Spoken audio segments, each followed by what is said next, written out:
নমস্কার। কবিতাটির নাম অন্যরকম পৃথিবী। কলমে স্বপন কুমার বৈদ্য, কণ্ঠে আমি তাপসী ঘোষ। তোমার এই অগোছালো মন আমাকে খুব কাছে টানে। তোমার কাছে আসা মাত্রই রাতের মতো নিস্তব্ধ হয়ে যাই আমি। আমার মুখ থেকে কোনো কথা বের হয়ে আসতে চায় না। অনেক কিছু বলার থাকলেও বলা হয়ে ওঠে না। কথাগুলো বলতে চাইলে গলা পর্যন্ত উঠে আসার পর আবার কোথায় যেন তলিয়ে যায়।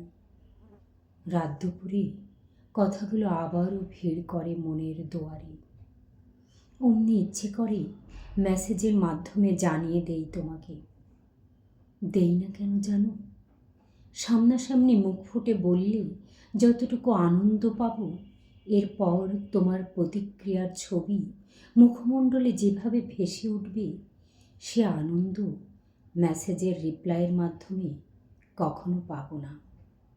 তোমার এই অগোছালো মন খুব গুছিয়ে দিতে ইচ্ছে করে, তবে গুছিয়ে দেওয়ার পর হয়তোবা আর তেমনি করে কাছে টানবে না। তোমার এই অগোছালো মনে ভালোবাসার নীল জ্যোৎস্না ভাসে। তোমার এই অগোছালো মনের মাঝে আমি একটা অন্যরকম পৃথিবী দেখতে পাই।